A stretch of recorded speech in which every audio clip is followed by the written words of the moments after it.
Pourquoi les adeptes de la musculation donnent l'impression qu'ils font que s'entraîner? Est-ce que c'est de la simple vanité ou il y a une mécanique beaucoup plus complexe qui se cache derrière? Premièrement, on crée un sentiment très profond de loyauté envers le gym. Juste lâcher du jour au lendemain, ce serait comme trahir sa propre personne. Parce que le gym a été là à tous les épisodes de notre vie. Qu'il soit bon ou mauvais, joyeux ou malheureux, on avait toujours une place où s'exprimer. Où la seule valeur qui compte, c'était l'effort. Se surpasser. Travailler, pousser à travers l'échec. Donc la relation elle est réciproque. La recette elle est simple. Tu as ce que tu mérites. Le travail, l'effort, la discipline, l'investissement est proportionnel au résultat. En quelque sorte, c'est très authentique. Quelque chose qu'on perd facilement avec les relations de notre entourage, des personnes qu'on fréquente.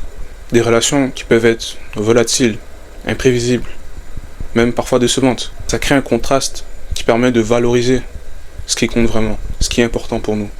Le gym a toujours eu du temps pour nous. Le gym m'a jamais dit « Ah désolé, j'ai pas vu ton message. Ah, est-ce qu'on peut remettre ça une prochaine fois? Ah, j'avais oublié. Excuse-moi, c'est ma faute. » Donc d'avoir ce refuge, d'avoir cette présence, c'est réconfortant. Ça a beaucoup de valeur. Parce qu'on se rend compte que c'est rare. Ça nous rappelle qu'à la fin de la journée, on peut compter que sur nous. Il y a cette loyauté aussi. Parce qu'on a cette familiarité. On sait où on a commencé. Donc on apprécie le processus. C'est notre deuxième maison. Séance après séance, l'environnement n'a pas changé. C'est les mêmes machines, les mêmes exercices, la même routine. Donc arrêter le gym, ce serait comme me demander d'arrêter de me brosser les dents.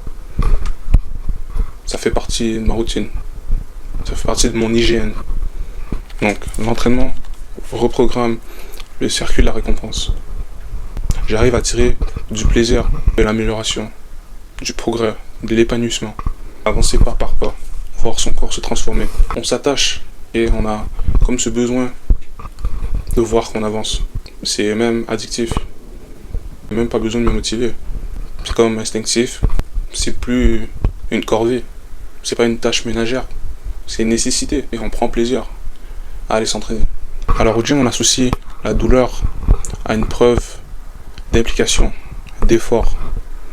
Donc, quand dans notre vie, on a l'impression de perdre le contrôle, de juste regarder, être spectateur de sa propre vie, ne pas avoir de contrôle sur les événements, aller au gym, de ressentir cette sensation de douleur, ça me dit que je veux recevoir quelque chose, que j'ai pris un pas en avant. Donc on est conditionné au mouvement. Rester immobile, ça serait synonyme d'emprisonnement. C'est une assurance en l'avenir, une garantie en quelque sorte. S'entraîner devient un projet personnel. Quand notre vie tourne autour du travail, des relations avec notre famille, nos amis, on a l'impression de tout faire pour les autres.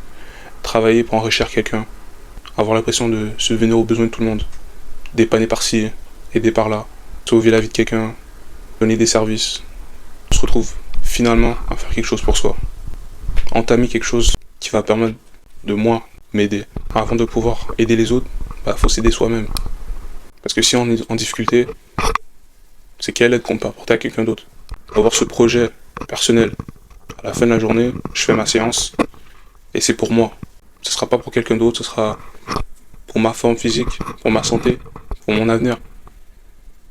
Aller au gym, ça permet aussi de gérer la solitude. La solitude qui est redéfinie. La solitude qui est inconfortable, qui témoigne d'un échec dans la vie sociale. On la transforme en outil. On met nos écouteurs, on met notre casque, on va à la salle, on crée une sorte de bulle, une sorte d'atmosphère qui me permet de travailler, qui permet de créer quelque chose, qui me permet de me développer. Donc la solitude ne devient plus une conséquence ou une punition. Ça devient un environnement qui est une opportunité d'avoir la chance de travailler, d'être la seule variable qui compte. De bâtir quelque chose comme seul ingrédient, comme seul atout, sa motivation, sa discipline, sa détermination, sa résilience. On se sent beaucoup plus épanoui, complet. Capable de s'épanouir en étant tout seul, c'est se dire qu'on est autosuffisant. Que quelqu'un d'autre ne pourra pas nous enlever notre bonheur. Parce qu'on est arrivé à construire quelque chose, construire un magnifique jardin pour soi. Aller au gym, c'est une thérapie, une façon de trouver la clarté mentale, de pouvoir faire la part des choses, de prendre des décisions plus lucides, plus cohérentes, beaucoup plus logiques. Pas le luxe de baser nos décisions sur des émotions. Donc pouvoir canaliser cette énergie, donc et savoir que si je suis triste, je suis capable de performer. Si je suis en colère, je suis capable de performer. Je suis enthousiaste, je suis motivé. De savoir comment gérer ces émotions et arriver au même résultat, ça permet d'avoir beaucoup plus de clarté, de prendre des décisions qui sont intelligentes. Donc dans le cas où l'effort physique est intense, de garder le contrôle, par exemple d'une charge sur une descente, de contrôler ce qui se passe et de réussir quand même, ça permet d'avoir beaucoup plus de confiance sur les événements, sur notre prise de décision, surtout de l'impact, de la marque qu'on peut laisser. Donc sur ce, c'est les commentaires du chef avec ses compliments.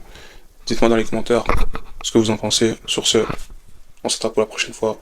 Peace.